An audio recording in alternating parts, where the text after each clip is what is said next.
Mummy जी, चाय ले लीजिए।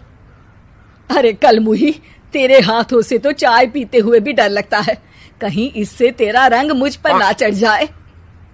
अगर इन्हें इतनी ही शर्म होती तो मेरे इतने हैंडसम भाई को इस तरह फंसाती नहीं। बानी और शिवम की लव मैरिज हुई है। बानी के ससुराल में उसकी ननद और सास हैं, जिन्हें अपने गोरे रंग पर बहुत गुरूर होता है, जिस वजह से वो बानी को सिर्फ उसके सांवले रंग की वजह से नापसंद करती है और हमेशा उसे ताने सुनाती रहती हैं।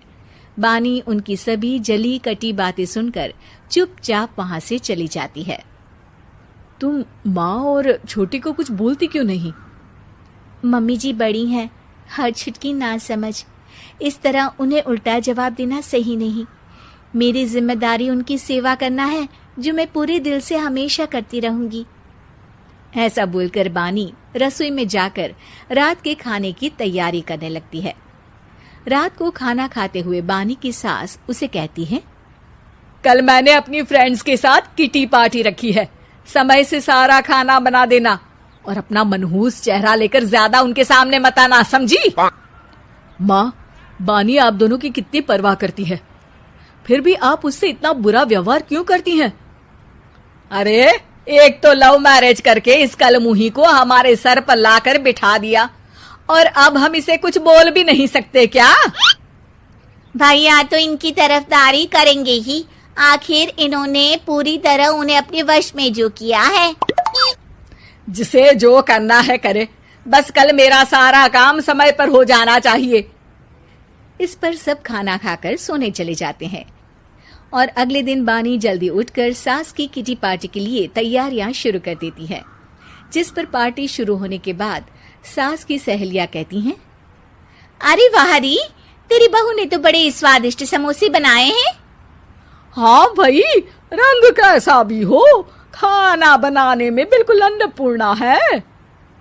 अरे इसकी भी क्या बात करनी, मेरी बेटी से मिलो, इसकी सुंदरता के आगे तो उर्वशी रंभा भी फेल है। उर्वशी रंभा को तो फेल कर देगी, पर क्या अन्नपूर्णा बन पाएगी? अरे इसे काम करने की क्या जरूरत, उसके लिए बानी है तो, और मैं तो इसकी शादी भी किसी नौकर चाकर वाले घर में ही करूंगी। बानी वापस रसोई में चली जाती है और किटी पार्टी चलती रहती है। उसी रात को बानी की सास गुस्से में चिल्लाते हुए अपने कमरे से बाहर निकल कर आती है। हाय रे, चोरी हो गई, मेरे पैसे, पक्का पक्का इस कलमुही की वजह से हुआ है ये सब। अरे क्या हुआ माँ, कौन सा आसमान टूट गया? अरे आसमान तो उसी दिन टूट गया था जब तू इस कलमुही से शादी करके इसे घर में ले आया था। खुद तो आई ही, अपने साथ साथ मनहूसियत का काला साया भी मेरे घर ले आई। अरे हुआ क्या माँ? अरे मेरी तिजोरी में रखे पैसे कहीं गायब हो गए, सुबह ही देखा, अरे यहीं रखे थे। क्या आप मुझ पर चोरी का इल्जाम लगा रही हैं? अरे काली बिल्ली पर भी क्या कोई मनहूसियत का इल्जाम लगाता है? ऐसा बोलकर बानी की सास वहां से चली जाती है, जिसके बाद शिवम और बानी बात करने लगते हैं। देखो, मम्मी की बात का बुरा मत मानना, वो बस परेशान है ना, इसलिए कुछ भी बोल गई। वो परेशान नहीं, मुझसे नफरत की वजह से ऐसा बोलकर गई हैं। उन्हें मैं हमेशा एक आंख नहीं सुहाती। देखो बानी, अगर तुम चाहो तो हम दूसरा घर लेकर वहां शिफ्ट कर सकते हैं। आखिर तुमसे प्यार करके तुम्हें अपनी जिम्मेदारी पर इस घर में लेकर आया हूं, इस तरह टॉर्चर नहीं होने दे सकता। अगर आप साथ हैं तो मुझे किसी चीज की टेंशन नहीं, और आखिर वो हमारी बुजुर्ग हैं, हम उन्हें और छुटकी को इस तरह अकेले छोड़कर कैसे जा सकते हैं? इसके बाद बानी भी अपने कमरे में चली जाती है और अब हर रोज उसकी सास की तिजोरी से पैसे गायब होने लगते हैं। इसी तरह कुछ समय बीत जाता है और वो हर बार हर चीज का इल्जाम बानी पर लगाती है, पर बानी कभी कुछ भी नहीं बोलती। कलमुही नास पीटी, बहू को घर की लक्ष्मी बोलते हैं, ये तो पनौती बनकर आई है, पनौती। एक रात बानी की सास को आधी रात में प्यास लगती है, तो वो पानी पीने रसोई की तरफ जाती है। तभी उसे अपनी बेटी के कमरे में कुछ आवाज सुनाई देती है। हाँ हाँ, मैंने मम्मी की तिजोरी से हर रोज थोड़े थोड़े पैसे निकाल कर हम दोनों के लायक खूब पैसे इकट्ठे कर लिए हैं। और मम्मी आज तक उस सब के लिए भाभी को ही जिम्मेदार समझती है।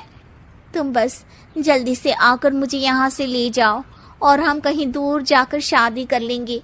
मम्मी को कुछ पता नहीं चलेगा, सब मुसीबत खत्म। अपनी बेटी की ये सारी बातें सुनकर बानी की सास भौचक्की रह जाती है और अपने कमरे में वापस चली जाती है। जब अगली सुबह बानी सास के कमरे में आती है, मम्मी जी, क्या बात है, आज आप कमरे से बाहर ही नहीं आई? आपकी तबीयत तो ठीक है ना? क्या छुटकी कमरे से बाहर आई या तुम उसके कमरे में गई? नहीं नहीं, क्यों, जाना है क्या? मैं अभी चली जाती हूँ। नहीं, कोई कहीं नहीं जाएगा। इस पर वो बानी को साथ लेकर कमरे से बाहर आती है, जहाँ शिवम भी होता है।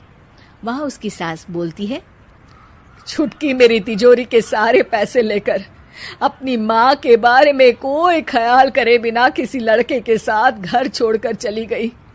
और बहू, तुमने मुझ जैसी सास की सेवा करने के लिए अपने ही पति के साथ दूसरे घर जाने से मना कर दिया।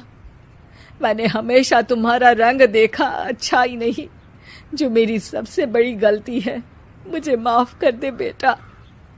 और इसके बाद बानी की सास कभी अपनी बहू की तारीफ करते थकी नहीं।